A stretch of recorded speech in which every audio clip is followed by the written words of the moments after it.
So I'm doing groundlings, and I've been working my way up in that program for 2 years, probably. I'm not keeping track. Actually, it feels like a little dream, and that's how you know you're in the place you're supposed to be. When you look back and you say, "Wow, that just felt like nothing. I can't believe it was that easy." I don't know if it even felt. I wasn't even thinking. We go through phases where we're not thinking. We're like robot versions of ourselves. Isn't that right? And then you snap to it eventually, and you say, "Whoa, whoa, whoa, whoa!" You have a regroup, because you can't always be living like that. So you regroup. Am I the only one? You guys know what I mean?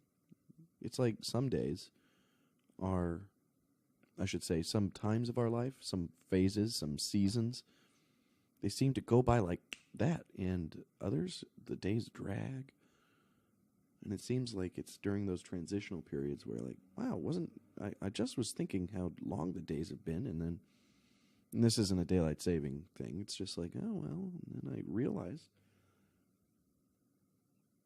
that was 4 months ago. What the hell?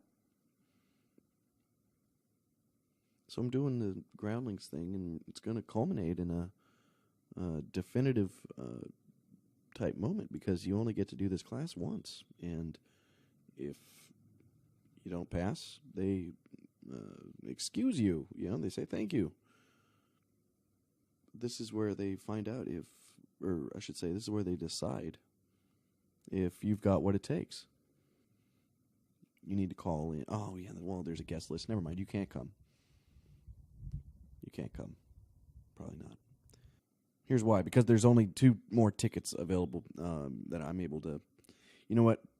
Never mind. It's going to be a good day, though. It's going to be a good day on the 2nd. Now, if you want to get together afterward, you need to call me. My phone number is 661-917-2985. I don't care. If you're listening to this after the 2nd, you can still call me. Classic. Someone's playing the trumpet on my fire escape. I mean, if that's not some 1920s city shit, I don't know what is. I get these really hot bouts of frustration because of my dog. It's like he's a disabled child I have to care for, and it kills me sometimes. I've got to get him out to run every day, and he doesn't always run.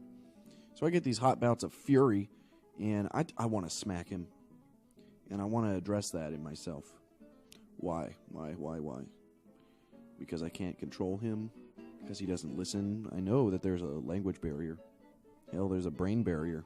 There's a soul barrier. He has a soul, but it's small and shitty.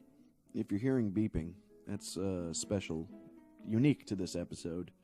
Because I ran out of a 9-volt battery in my fire thing, the smoke detector. It took me 2 days to go get a 9-volt battery. It was 2 days before I said, I can't survive with the beeping. Turns out I can survive, because I put that 9-volt in wrong this morning. Apparently I put it in backwards, it seems, because it's still going off, but I haven't dragged myself up on a stool to reapply the battery once more.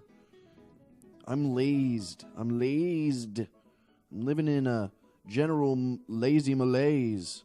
And, there's no excuse for it. You could say, oh, I'm an artist. I could, say, oh, I'm not really seeing anyone right now. I don't care.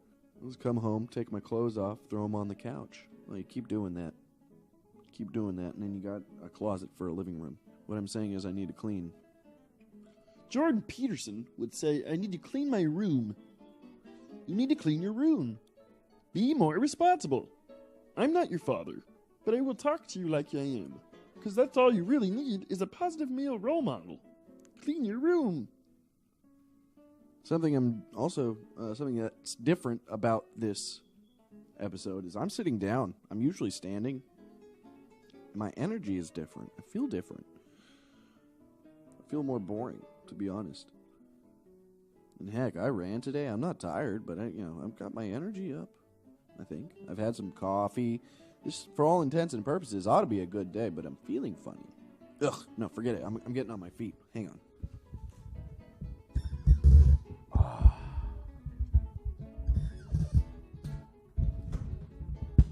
How do you like me now? Yeah, that feels better.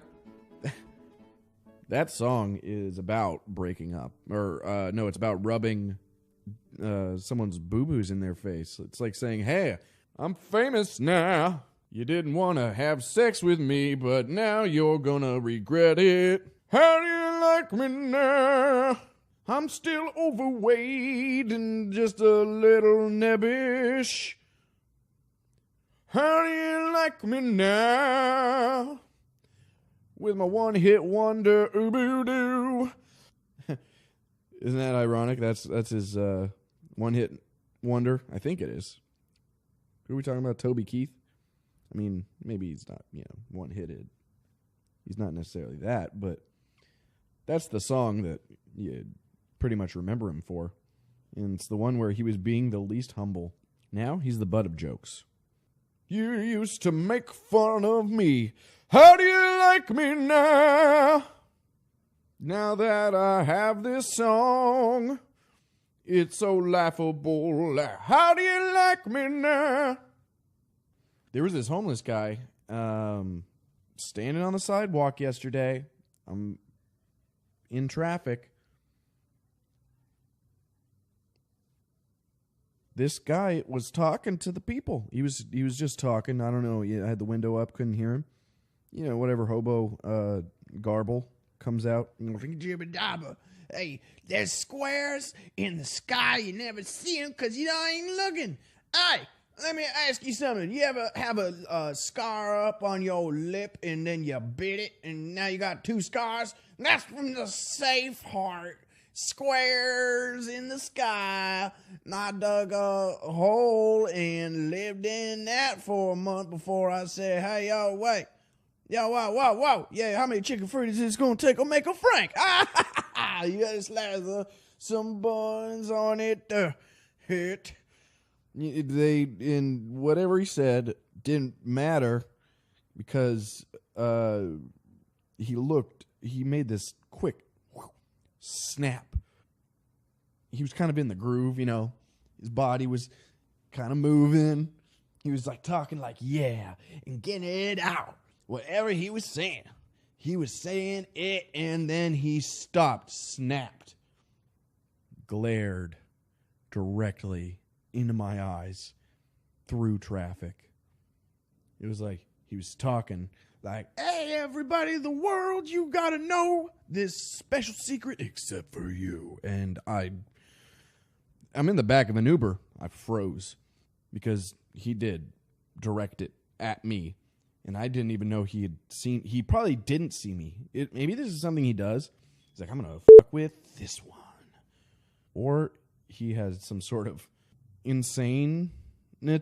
He's an insane person. He's maybe. But they're out there. We got Thanksgiving coming up. No, it's a nice holiday. It's very important to be grateful. I can see how people who don't have anything and don't believe in anything, or if they don't have faith in any God, how they could wonder what the point of Thanksgiving is. I mean, when you're grateful, it's a good thing, but how can you be grateful? Who can you be grateful to? How do you conjure that gratitude?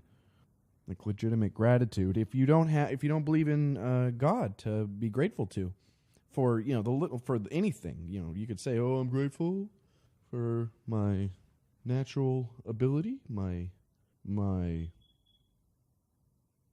well, what the hell? Well, I guess I'm not grateful. Who needs gratitude anyway? It fills the heart. It's a good feeling. Underrated. How do you like me now? So, you know how everybody likes their own smell, whether you want to admit it or not. And by like, I just mean, I'm not saying like, oh, yeah, I need it. Oh, yeah. And I'm not just talking about your regular body BO smell. I'm talking about the smell of your, your caca. And look, you don't have to admit it, but like, there's something about your own smell. And I think everybody does. I think women would, why should you, have to say this? Why should we be talking about this? But it's something that's occurred to me.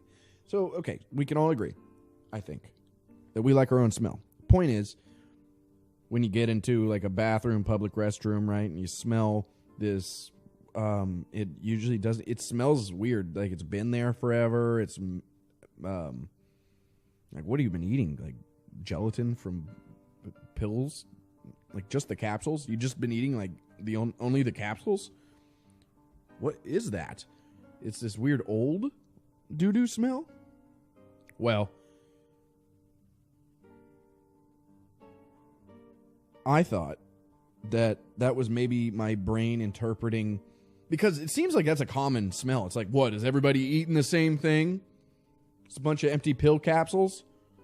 How is it that everybody... So I figured, my body, my brain is interpreting that smell as pretty much one thing, when it's probably, got all kinds of smells, and, there's probably a variance. And who's to say anyone smells the same thing I smell, right? Well, turns out I'm starting to have doo-doo that smells like that too, and I don't like it. But I can tolerate it more than others. More than other people's doo-doo smell. But my doo-doo smell sometimes starting to smell like this stagnant, gross doo-doo smell. I don't know how to put it, but it's the public restroom doo-doo smell. It's not like the kind like, whoa, that's some hot doo-doo on the street kind of smell, because that's common. Not very popular. I almost said popular. I mean, it's pretty common around my neighborhood. It's, again, if you don't know, I live in Hobo Central. I'm on Sunset and Highland, and now you know my phone number and my cross streets. I'm in the muck of it. Literally.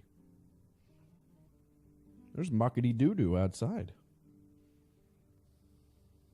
So anyway, I smelled my own smell, and I think I've assimilated into society. I think society and I we have the same kind of lifestyle, if not the same diet or the same like smell. There's not a sense of smell. I mean, ooh. All right. Enough of that. I wonder if there's ever been like a psychological test, like a double-blind study to see if anybody likes the smell of other people's doo-doo. Like if they thought it was theirs, maybe they liked it. Okay. All right. I saw the movie Game Night, and it's weird. This is what's happening in Hollywood. In case many of you haven't heard about this, the Chinese they produce a lot of movies just without credit. Sometimes they just throw money at certain production companies like New Line, and just to make a movie that casts China in a very positive light, because they're communists. And this is propaganda. They use Hollywood. Not in like any weird conspiracy way. This is like it's just fact. So I'm watching Game Night, and what's her name? Rachel McAdams says with a wink in a whisper, "China's the future, What? What does that mean? Like, how big of the future do you think China is? And how many dollars were you paid just to say that? I thought children were the future. How can China be the future if they only have one child per family? A lot of families, I guess. Okay, well, I'm saying, like, China, not that special.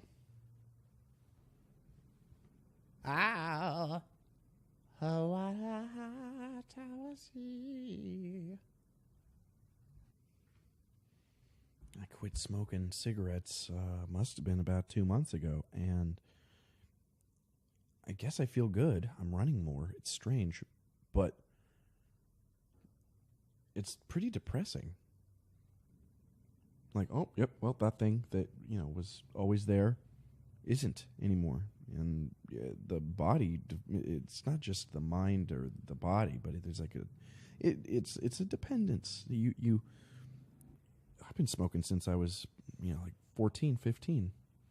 You have an emotional connection with it.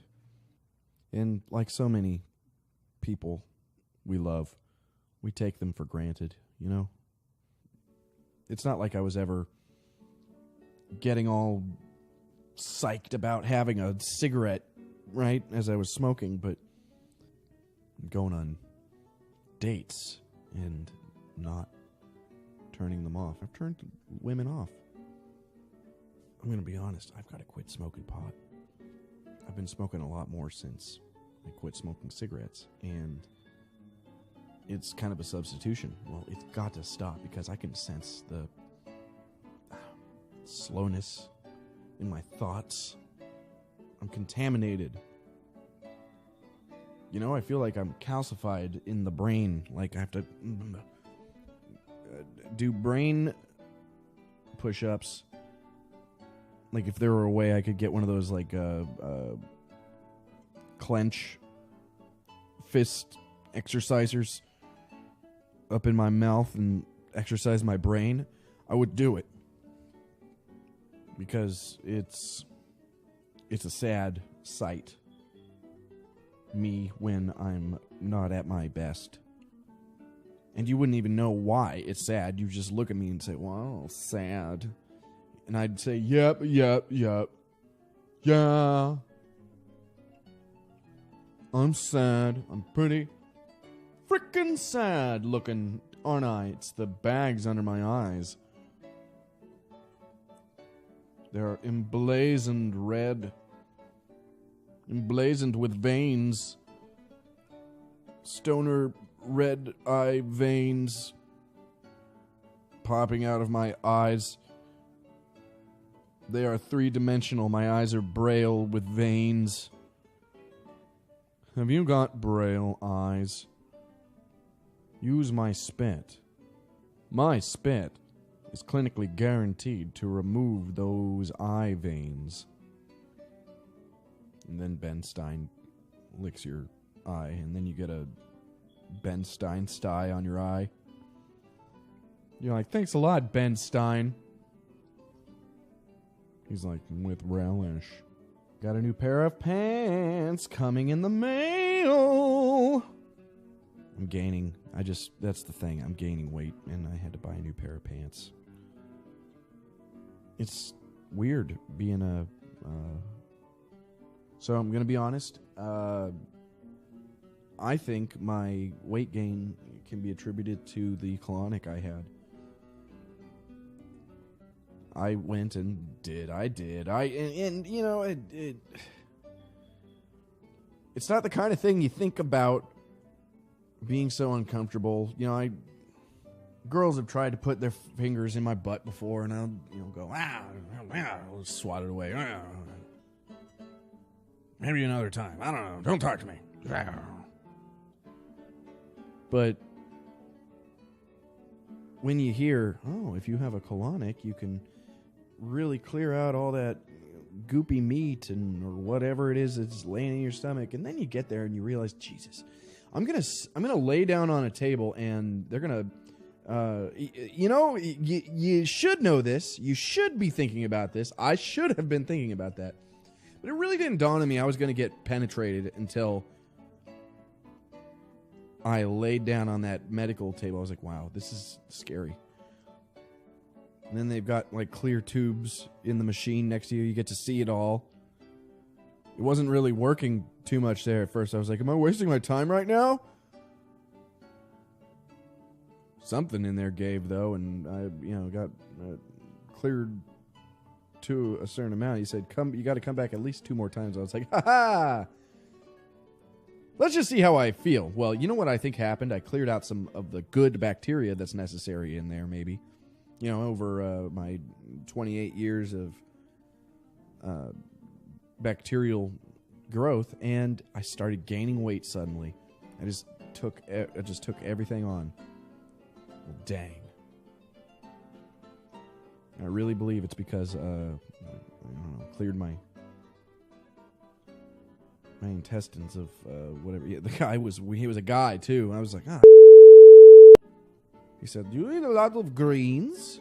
I was like, yeah. Don't talk to me right now. Ugh, my apartment's in a state of decay. I'm gonna clean it. I'm cleaning my room today. I'm gonna go clean my room, Jordan Peterson style today. All right. From the bell tower, I'm Roy Ellison.